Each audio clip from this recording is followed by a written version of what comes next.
दोस्तों, हाल ही में आपको भी ये खबरों में सुनने को मिला होगा कि अमेरिका का सिलिकॉन वैली बैंक पूरी तरह से कोलैप्स हो गया है और इस तरह से जितने भी लोगों ने यहाँ पैसा जमा किया था वो अपने पैसे विड्रॉ नहीं कर सकते हैं। भारत के लिए भी एक बड़ी समस्या है क्योंकि भारत के पेटीएम और शादी.com जैसे कई बिजनेसेस ने भी अपना पैसा इसी बैंक में रखा हुआ था।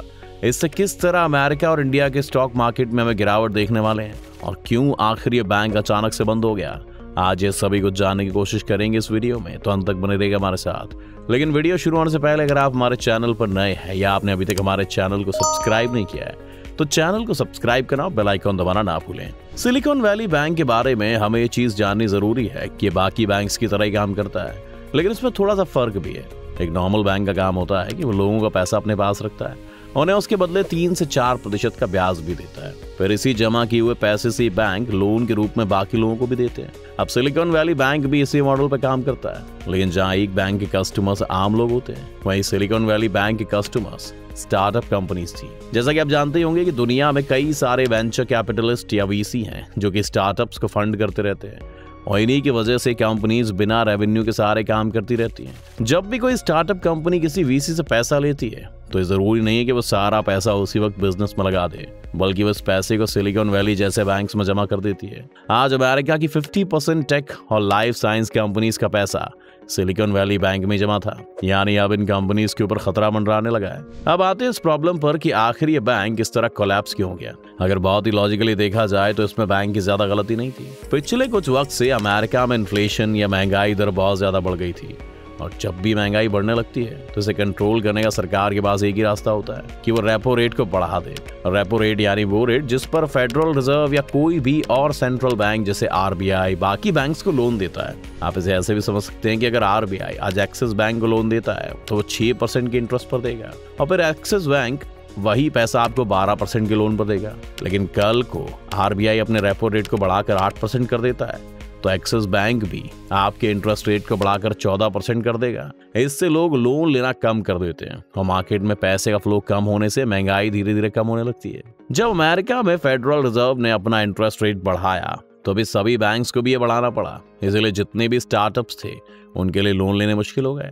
अब इस समय स्टार्टअप्स ने सोचा कि क्यों ना हम नए लोन्स लेने के बजाय उसी पैसे को इस्तेमाल कर लें जो उन्होंने इस बैंक के अंदर जमा कर रखा था। अब आप अगर कंफ्यूज हैं कि जब स्टार्टअप्स के पास पहले से ही पैसा था तो लोन्स क्यों ले रहे थे। बिजनेस में ये बहुत आम सी प्रैक्टिस है कि कंपनीज लगातार लोन भी लेती रहती हैं क्योंकि लोन्स पर इंटरेस्ट रेट कम होता है और साथ ही उन्हें बाद में टैक्सेस में भी मदद मिलती है। पर इस पर किसी और दिन बात करेंगे। अभी के लिए जानने वाली बात यह है कि स्टार्टअप्स ने अपना पैसा वहां से विड्रॉ करना शुरू कर दिया। अब आते हैं इस कोलैप्स की दूसरी वजह पर। सिलिकॉन वैली बैंक ने ये पैसा अपने पास किसी लॉकर में नहीं रखा हुआ था, बल्कि उन्होंने करीब $91 बिलियन जितना पैसा हेल्ड टू मैच्योरिटी सिक्योरिटी में रखा हुआ था। हेल्ड टू मैच्योरिटी सिक्योरिटीज को आप फिक्स डिपॉजिट की तरह भी समझ सकते हैं। आप कुछ वक्त को अपना पैसा एक जगह पर रखते हैं और कुछ सालों बाद आपको जमा किए हुए पैसे से ज्यादा पैसा वापस मिलता है। सिलिकॉन वैली बैंक ने भी इसी तरह से अपना पैसा 30 साल के बॉन्ड के साथ हेल्ड टू मैच्योरिटी सिक्योरिटीज में रखा हुआ था। लेकिन एक और फाइनेंशियल फंडा ये है कि जब भी कहीं इन्फ्लेशन बढ़ता है तो इन हेल्ड टू मैच्योरिटी सिक्योरिटीज या HTM सिक्योरिटीज की वैल्यू भी गिर जाती है। इसीलिए सिलिकॉन वैली बैंक के पास यूं तो 91 बिलियन के बॉन्ड्स थे, लेकिन इस वक्त वो इन बॉन्ड्स को सेकेंडरी मार्केट में बेचने जाते तो उन्हें सिर्फ $76 बिलियन मिलते, यानी उन्हें $15 बिलियन का लॉस हो रहा था।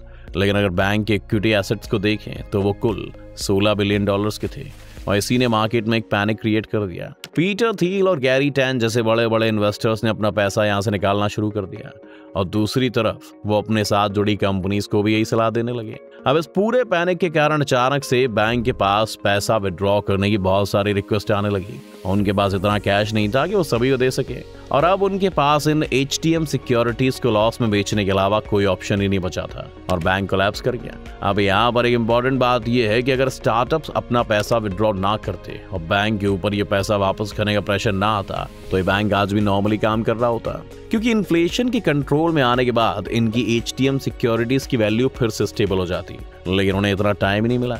इस वक्त अगर हम बाकी अमेरिकन बैंक्स को देखें जैसे कि JP मॉर्गन या फिर मॉर्गन स्टैनली, तो इन सभी बैंक्स को भी HTM सिक्योरिटीज के कारण काफी लॉस झेलना पड़ा है और इस वक्त HTM सिक्योरिटीज से होने वाला टोटल लॉस $670 बिलियन से ज्यादा पहुंच गया है। लेकिन क्योंकि ये बैंक्स बड़े हैं, इनके कस्टमर्स को अभी पैसा विड्रॉ नहीं करना है, इसीलिए लोग इस लॉस को अब्सॉर्ब कर जाएंगे। लेकिन सिलिकॉन वैली बैंक की किस्मत इतनी अच्छी नहीं थी। यहाँ पर ये बात समझनी बहुत जरूरी है कि कोलैप्स जो हमने देखा है वो 2008 के फाइनेंशियल क्राइसिस जैसा नहीं था। 2008 में लेमन ब्रदर्स समेत कई बैंक्स ने लोगों को ऐसे लोन दे दिए थे जो कभी पे नहीं कर सकते थे, और इस वजह से वो बैंक्स कोलैप्स होने लगे। जबकि सिलिकॉन वैली बैंक के केस में बैड लोन्स इस कोलैप्स की वजह नहीं थे, बल्कि इन्फ्लेशन और मार्केट का पैनिक था। अब सवाल ये है कि आगे क्या होने वाला है? क्या इन डिपॉजिटर्स को अपना पैसा वापस मिलेगा, और इससे इंडियन मार्केट पर क्या असर पड़ने वाला है? वैसे तो रेगुलेटर्स ने बैंक का चार्ट संभाल लिया है और ये उम्मीद की जा रही है कि वो बैंक की रिस्ट्रक्चरिंग करके सारा पैसा वापस कर देंगे। लेकिन अगर ऐसा नहीं होता है तो यूएस गवर्नमेंट ने भी कह दिया है कि वो इस बैंक की मदद नहीं करेंगे, और फिर शायद थोड़ी प्रॉब्लम खड़ी हो जाए। रही बात मार्केट्स की, तो यूएस मार्केट में थोड़ा बहुत पैनिक है ही। कई सारे स्टार्टअप्स अभी परेशानी में, और वहां पर इस खबर के आने के बाद स्टॉक मार्केट भी काफी नीचे आ गया था। लेकिन भारत में इसका असर होगा कि नहीं, इसका जवाब देना उतना आसान नहीं है, क्योंकि लॉन्ग टर्म में तो मार्केट सब कुछ संभाल ही लेगा और किसी को भी पैनिक करने की जरूरत नहीं है।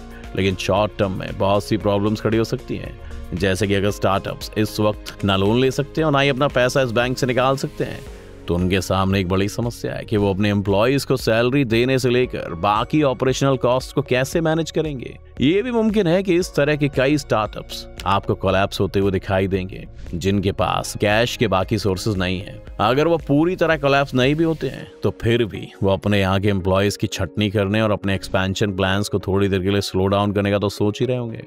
वैसे आपको क्या लगता है, इससे इंडियन स्टॉक मार्केट पर और क्या असर पड़ सकता है?